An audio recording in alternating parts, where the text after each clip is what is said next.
오늘도 하나님의 백성들이 예수 그리스도의 이름으로 주님의 날로 구별해서 주의 전에 함께 나와 하나님께 예배드리게 하심에 감사합니다. 이 시간 하나님께서 주장하셔서 말씀이 온전히 역사하도록 인도하여 주시옵소서. 전하는 자 부족합니다. 지켜주시고 하나님의 뜻만이 온전히 전해지도록 도와주시옵소서. 하나님 앞에 겸손함으로 함께 드린 이 귀한 예배에 은혜로 충만케 해 주시옵소서. 예수님의 이름으로 기도드립니다. 아멘.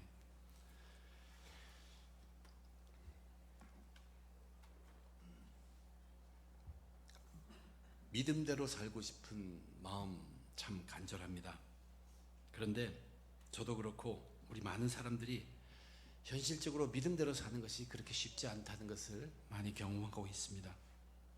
그렇지만 분명한 것은 준비된 사람이 준비하고 또 준비된 때에는 나름대로 믿음대로 살 수 있다는 사실입니다. 예수님께서 십자가의 사건을 앞에 두고 겟세마네 동산에서 기도하시면서 준비하셨습니다. 그리고 십자가를 지시고 아버지 하나님의 뜻에 순종하신 것처럼 그리스도인들, 예수님의 성도들도 성도의 겟세마네 자기 십자가를 지고 주님의 뜻에 따를 때 우리 믿음으로 살 수 있습니다. 하나님은 완전을 우리에게 요구하지 않습니다. 그러나 우리 마음을 보십니다. 그리고 그러한 자를 완전을 이루시는 것은 하나님이십니다. 우리도 십자가를 지려고 노력하고 하나님의 뜻을 알려고 해서 그 안에 순종할 때 하나님은 그런 우리를 완전하게 하십니다.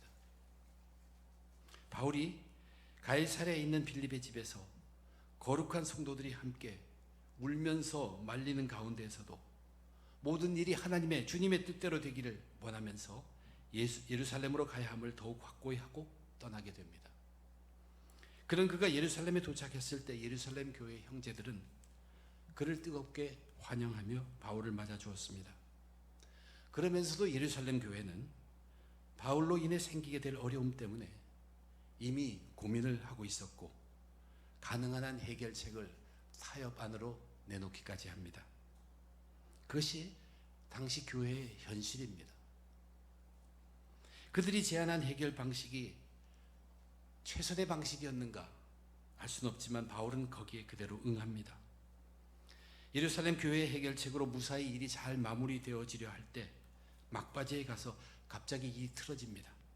결과는 예루살렘 교회가 바라던 방향으로 가지 않습니다.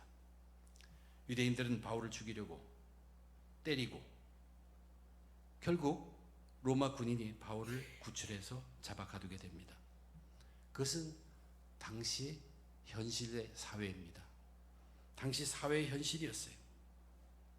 저는 오늘 이 본문을 읽으면서 마음에 무슨 생각을 가졌냐면 모든 것이 뒤죽박죽이구나. 사람의 계획이나 생각대로 일이 이루어지지도 않고 또 그렇다고 굳건한 믿음이 승리하는 모습이 본문에 어디에 있는가 찾아보게 됩니다. 근데 이것이 현실입니다. 그렇지만 이 뒤죽박죽된 현실 속에도 하나님의 인도하심이 있다는 것입니다. 예측할 수 없는 현실을 피할 수 없기 때문에 예측할 수 없는 현실이지만 우리는 피할 수 없기 때문에 좀 더 정확히 이야기한다면 현실이 뒤죽박죽인 것처럼 나타나기 때문에 하나님은 바울을 미리 준비시킨 것입니다. 지난 주일에 말씀드렸던 바울의 겟세마네로 준비시키셨습니다. 무언가 앞에 일을 두고 십자가를 각오하고 고난을 각오하고 바른 뜻, 주님의 뜻, 자기를 향한 하나님의 뜻 그것을 확인하고 순종하는 것입니다. 우리는 이 일에 있어서 완벽해야 될 필요는 없습니다. 적어도 각오하고 노력하면 됩니다. 순종하기를. 그러면 하나님이 일하십니다. 저와 여러분 오늘날 믿음의 사람들은 이렇게 혼돈된 예측할 수 없는 그러한 환경 속에서 살아가고 있습니다. 그러나 그런 환경 가운데일지라도 우리가 각자의 그리스도인의 겟세마네, 성도의 겟세마네로 준비될 때 내가 할 수 있는 만큼 내게 다가오는 십자가를 내가 감당하겠다고 각오하고 내게 하나님께서 알려주신 대로 주님의 말씀과 성령이 인도하는 대로 그 뜻을 보여주면 나는 거기에 순종하겠다는 그러한 각오를 갖추는 것입니다. 그러한 각오를 갖출 때 하나님은 그런 자를 사랑하시면서 동행하여 이끌어 주신다는 사실입니다. 바울이 예루살렘에 도착했을 때 믿음의 형제들은 환영했습니다. 그리고 이제 그 다음날 예루살렘 교회에 찾아갔습니다. 그곳에 야고보, 즉 예수님의 동생과 거기에 있었던 많은 장로들을 만납니다. 근데 거기에는 사도들에 대한 언급은 전혀 없습니다. 바울은 자기의 지난 이방 지역의 사역을 보고하며 하나님께 영광을 돌렸습니다.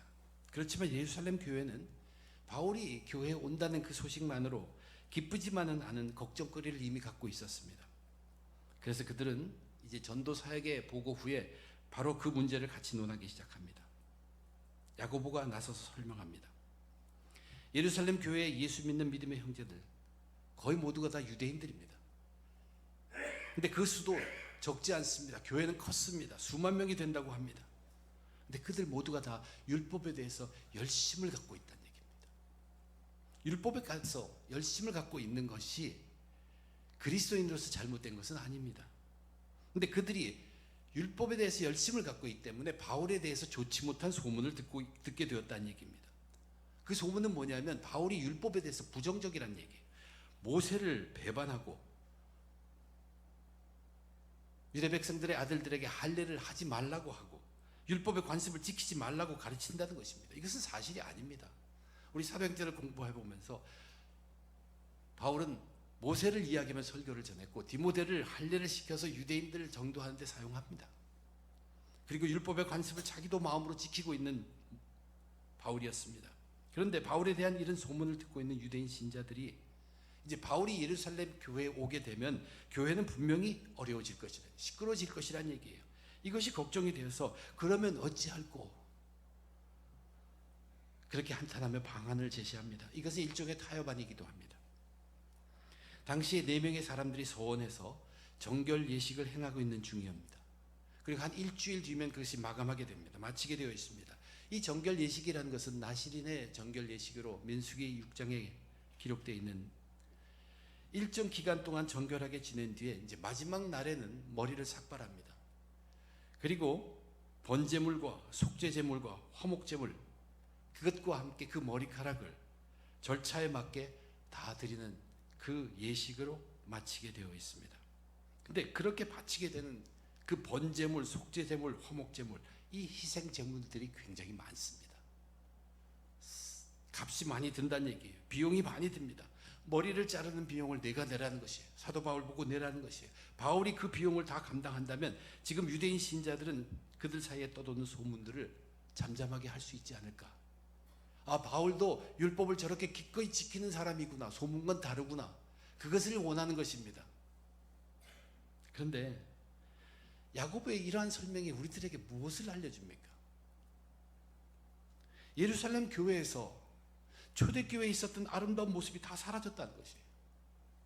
이 교회는 넘어졌습니다. 모든 것이 흐려져 버렸어요. 혼탁해져 버렸습니다. 기간은 그렇게 많이 지나지 않았어요. 25년 정도밖에 되지 않았습니다. 초대교회가 세워지고 25년 만에 참 믿음과 진실한 경건과 풍성했던 사랑의 모습이 이제 나타나지 않습니다. 교회 안에서 전부 흐려져 버렸습니다. 교회에 반듯하게 있었던 회개의 감격함, 구원함, 죄사함 받음, 희생 이런 것이 사라졌다는 얘기입니다.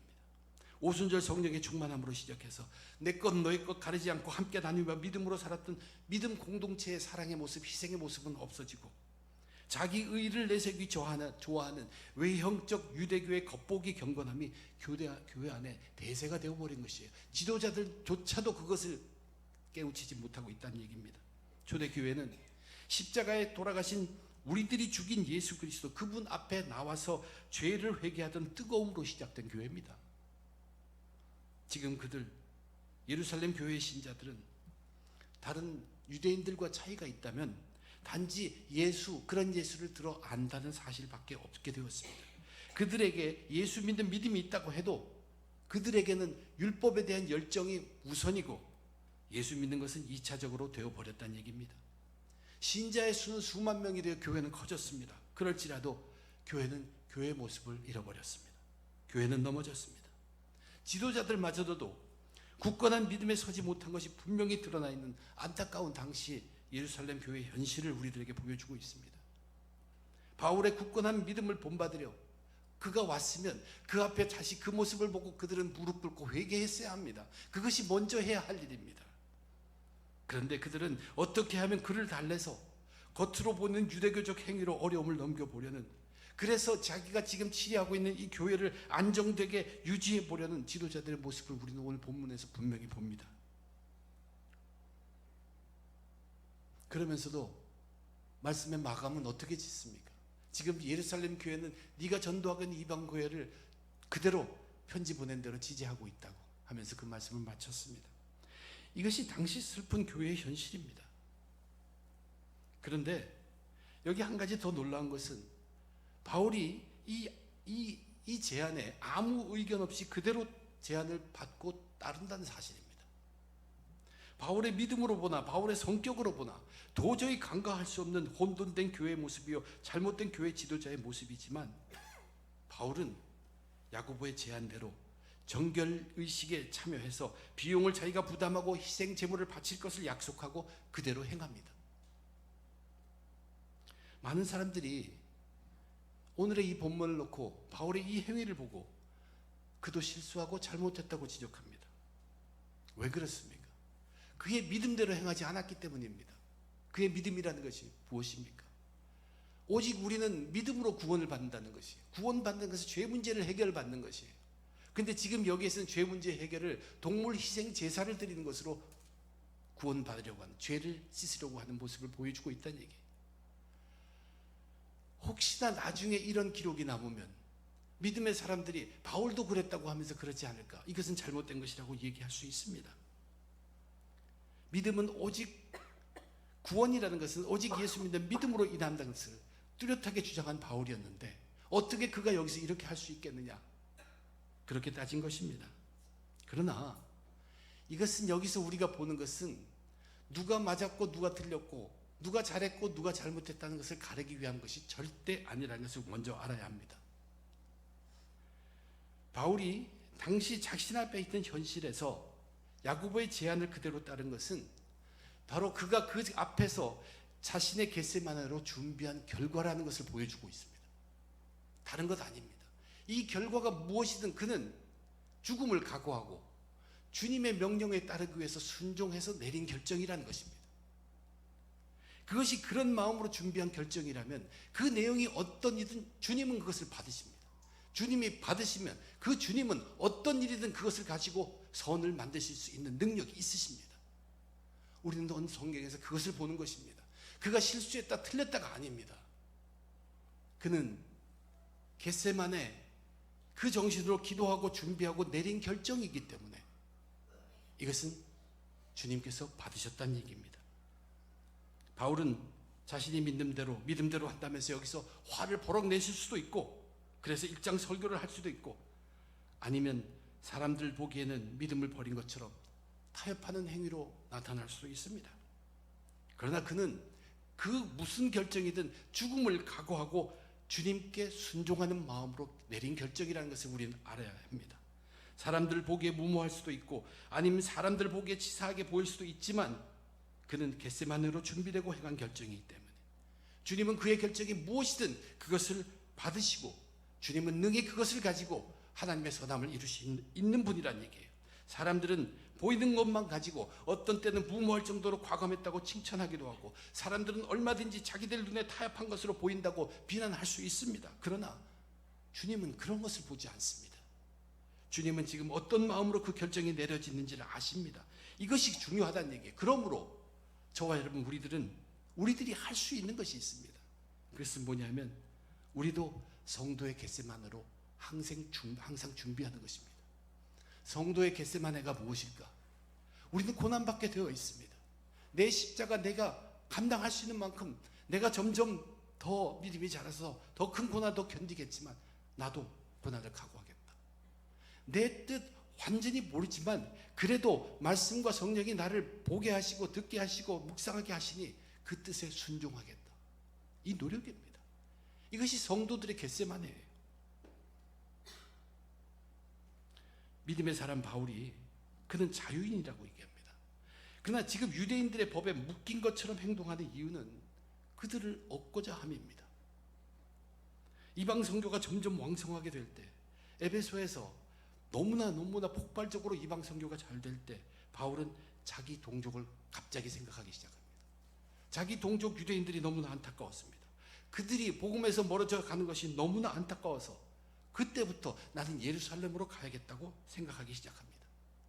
와서 보고 흐려진 교회의 모습을 보면서 너무나 안타까웠어요. 그렇지만 그는 포기하지 않고 다시 한번 그들에게 복음을 전하고 새 생명을 불어넣겠다고 포기하지 않는 뜨거움에 보인 모습이 바로 이 모습이었습니다. 그들을 복음으로 다시 얻고자 함입니다. 그래서 그들과 함께 된 바울의 결정이었다는 얘기예요. 내가 모든 사람에게 자유로우나 스스로 모든 사람에게 종이 된 것은 더 많은 사람을 얻고자 함이라. 유대인들에게 내가 유대인과 같이 된 것은 유대인들을 얻고자 하며, 율법 아래에 있는 자들에게는 내가 율법 아래에 있지 아니하나 율법 아래에 있는 자와 같이 된 것은 율법 아래에 있는 자들을 얻고자 하며. 어느샌가 지도자란 야고보도 율법 아래에 들어가 버렸습니다. 율법으로부터 자유하여 복음으로 평화를 누리고 사랑을 선포하고 희생을 해야 될 그가 율법 아래에 들어갔습니다. 바울은 그것을 보았습니다. 그들을 복음으로 다시 구원하기 위해 자기 스스로도 율법 안으로 들어갔다고 고백하는 것입니다. 이것이 왜 바울이 이 정결 예식에 희생 제물을 자기가 드리도록 결정한 이유일 것입니다. 그런데 여러분, 결과적으로 생각해 보세요. 바울은 이 제사를 드리게 되지 않습니다. 하나님이 건져내십니다. 지금까지 이 얘기는 교회 안의 얘기입니다.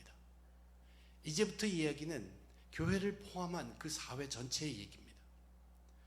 바울이 정결 예식을 하는 것은 교회 행사로 하는 것이 아니에요. 유대인들에게 자기가 율법을 준수한 사람을 보이기 위한 행사. 그래서 그것은 그 예루살렘 사회의 행사입니다. 드디어 유대인 정결 예식을 드리는 날이 됐습니다. 바울이 그 예식을 드리기 위해서 서운한 4명과 함께 성전에 나타났습니다. 모든 사람들이 주목하여 봅니다. 근데 거기에 모인 사람들이 어떤 사람입니까? 지금 이때가 언제입니까? 명절을 지키기 위해서 각 곳에서 순례를 행하여 온 유대인들이 모여있는 그때입니다. 여기에 있는 모인 사람들은, 유대인들은 믿음의 유대인들보다 믿지 않는 유대인들이 훨씬 더 많습니다. 그들이 모여있는 이곳은 예루살렘 성전, 유대인들이 가장 신성시하는 장소입니다. 예루살렘의 순례로 이곳까지 온 한 유대인이, 아시아에서 한 유대인이, 아마도 에베소 교회 그 근방에서 온 한 유대인이 바울을 알아본 것입니다. 그리고 무리를 선동합니다. 이 바울이라는 사람은 온 세상 각처에서 유대인에 대해서 반대하고 율법에 대해서 반대하고 성전에 대해서 반대하고 비방하는 사람이라는 것입니다. 그리고 나서 거기에 더 하나를 더해서 아주 중한 범죄를 바울이 저질렀다고 고발합니다. 성전에는 항상 이방인들이 절대로 들어가서는 안 된 거룩한 지역이 있습니다. 그런데 바울이 헬라 사람, 이방 사람 그 안에 들어갔다고 그렇게 이야기한 것입니다. 누가는 오늘 이 본문의 기록에서 그 설명을 거기에 붙입니다. 실상은 어떻게 되었냐면, 그 사람은 무엇을 보았는가? 바울이 예루살렘 성 그 시내에 나타난 것을 보았는데 헬라 사람들과 같이 있더란 얘기예요. 에베소 사람과 같이 있었습니다.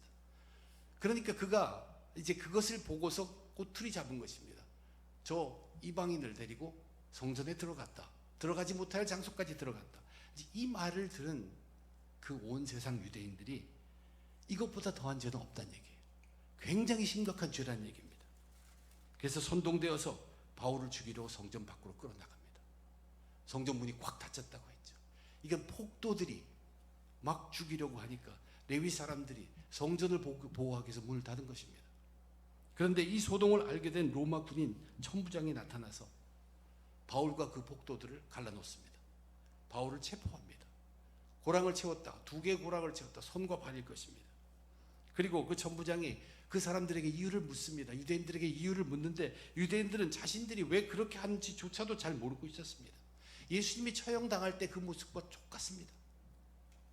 또한 이것은 혼돈에 빠진 예루살렘 사회의 현실을 말하고 있습니다. 진실보다는 거짓과 과장으로 사람을 선동하는 사회, 그저 악한 감정 때문에 진실과는 멀어져가는 눈먼 사회, 그렇게 동요되어 자신이 무엇을 하는지 알지도 못하면서 한 사람을 때려서 죽이려고 하는 사탄에 끌려다니면서 소리치는 군중들, 이것이 예루살렘 사회의 현실이었습니다. 근데 바울은 어떤 사람입니까? 바울은 하나님께서 그러한 현실을 직시하게 하고자 이미 준비시켜 놓은 사람입니다. 자기 십자가 질 것을 각오하고 준비된 사람이에요. 너는 가면 결박당하고 이방인에 넘겨질 것이다, 감옥에 갇힐 것이다 하였지만, 알고 있지만 자기는 난 죽음까지도 준비한 사람이라고 하며 온 사람입니다. 그는 성도의 겟세마네로 준비되었습니다. 그래서 예수님이 묵묵히 끌려다니셨던 것처럼 바울도 반항 없이 매맞습니다. 그러나 그는 분명히 압니다. 나는 여기서 죽지 않을 것이라는 걸 확고히 압니다. 로마까지도 갈 것이라는 것을 약속으로 알고 있기 때문입니다. 하나님께서는 로마 군인을 통해 바울을 구출해냈습니다. 그는 겟세마네로 준비되었기에 아픔도 고난도 온전히 주님께 맡기며 견뎌냈다는 것입니다.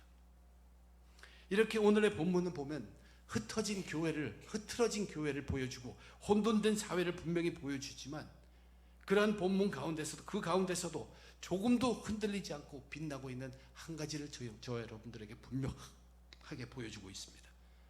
그것은 바울의 소명입니다. 바울의 소명은 정말로 잠시도 조금도 흔들리지 않음을 우리는 분명히 보고 있습니다. 바울은 유대인들이 때려서 죽이려고 하는 것에서부터 천부장의 출도로 구출되고 난 뒤에 결박을 당합니다. 그는 실컷 맞은 것이에요. 거반 죽을 만큼 맞았습니다. 그래서 로마 군인들이 끌고 가는데, 그런데도 유대인들은 소리치면서 바울에게 폭행을 가려고 대듭니다. 층계를 올라가야 되니까 그때가 아마 바울이 그 폭도들에게 매맞기 가장 쉬운 그런 상황입니다. 어떻게 합니까? 로마 군인들이 바울을 들어다가 층계를 올라가게 되었습니다. 그 층계 위에, 맨 위에 다다랐을 때 바울은 그 와중에 천부장에게 헬라 말로 말을 건네어서 관심을 사고 자기를 간략히 소개한 후에 자기를 죽이려 하는 유대인들에게 말할 기회를 달라고 이야기합니다. 그리고는 허락을 받고 그 층계 위에서 거기 밑에 모여있는 모든 유대인들에게 복음을 전하기 시작합니다. 그는 겟세마네로 준비되었기 때문에 그의 소명은 조금도 흔들리지 않았습니다. 아무리 극한 상황이 다가온다 해도 생명이 있는 한 복음을 전한다는 그의 각오에는 변함이 없었다는 얘기입니다. 누가 이런 상황에서 자기를 죽이려는 사람들에게 그들의 구원을 위해서 복음을 전하겠습니까? 그러나 바울은 그것을 행할 수 있었습니다. 준비되었기 때문입니다. 성도의 겟세마네로 준비된 자만이 할 수 있는 일입니다. 그 다음 장을 보면 바울은 자기를 변명한다고 하면서 말을 시작하지만, 그 변명은 그 폭도들에게 복음의 씨앗을 뿌리고자 하는 마음에서 나온 것입니다. 스데반이 돌에 맞아 죽을 때 하나님 우편에 서 계셨던 주님, 지금 이 순간에 어떤 모습으로 바울과 함께 하는지를 우리는 상상해 봅니다. 흐려진 교회 안에서도 또 혼돈된 사회 속에서도 복음을 전하는 바울의 소명만은 조금도 흔들리지 않고 빛나고 있었다는 사실입니다. 그것은 그가 성도의 겟세마네로 스스로 준비하고 있었기 때문입니다. 바울은 자기 십자가를 지고 주님께 순종하였습니다. 오늘날 우리들도 넘어진 교회들 그 가운데 있고 또한 혼돈된 사회 속에 있음을 우리는 부인하지 못합니다. 그것이 지금 우리들의 현실입니다. 교회의 참모습을 지키려는 그러한 교회보다 세상적 관심에 빠진 교회들이 훨씬 더 많습니다. 그것이 현실입니다. 교회에서 죄나 회개나 십자가와 구원을 다루는 것이 아니라 세상 관심으로 세상이 어떻게 보일까, 25년 만에 수만 명의 그 교인을 얻은 초대교회, 그러나 그 교회는 무너진 교회였습니다. 사회도 비이성적이고 비합리적인 감성에 흔들려 혼돈된 모습으로 차 있습니다. 그것이 현실입니다. 그러나 그런 현실이지만 이럴수록 더욱 분명한 것은 믿음의 사람들에게 더욱 분명히 필요한 것이 있다는 얘기입니다. 그것은 자기 십자가를 지고 예수님의 뜻을 따르는 성도의 겟세마네를 우리는 노력해야 합니다. 준비되어 있어야 합니다. 교회들이 점점 세상의 물결로 흐려져 가도 성도들의 겟세마네가 가득할 때는, 즉 성도들이 자기 십자가를 지려고 하고 주님의 뜻에 순종하려고 노력하고 따라가면 하나님은 그런 교회를 세상의 빛으로 사용하십니다. 또한 사회가 아무리 하나님의 질서를 어기고 비이성적 비합리적으로 혼돈되어 있다고 해도 성도들의 겟세마네가 가득한다면 하나님은 그 가운데서도 영광을 받으십니다.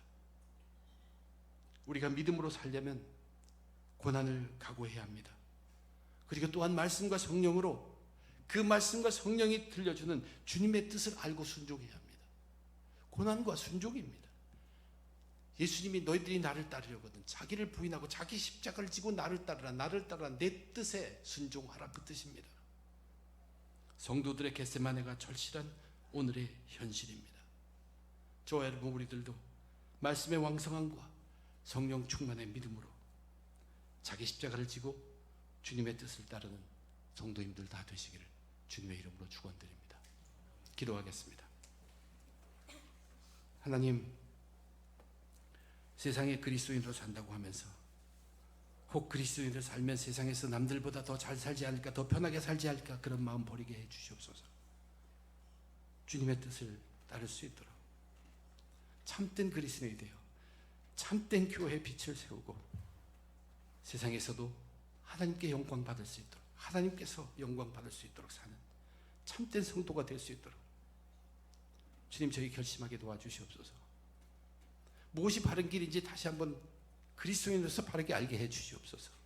내가 잘 살아야 하고 내가 편안하게 살아야 했는데 이 세상 그 모든 것 떨쳐버리게 하시고 바울이 보여줬던 것처럼 예수님이 가신 그 길을 따라가는 바울처럼 우리도 부족하지만 내 믿음에 허락하는 대로 나의 십자가를 각오하고, 부족하지만 알지 못하지만 성경이 내게 들려주는 그 말씀대 순종하겠노라고 하루하루 다짐하면서 살아갈 수 있게 도와주시옵소서. 흐트러진 교회를 바로 세울 수 있는 성도들의 겟세마네로 가득 차게 도와주시고, 혼돈된 사회를 하나님의 영광된 하나님 나라로 바꾼 그러한 주의 성도들, 겟세마네 성도들, 성도의 겟세마네가 가득하도록 축복해 주시옵소서. 이 모든 것 감사드리며 주 예수 그리스도의 이름으로 간절히 기도합니다. 아멘.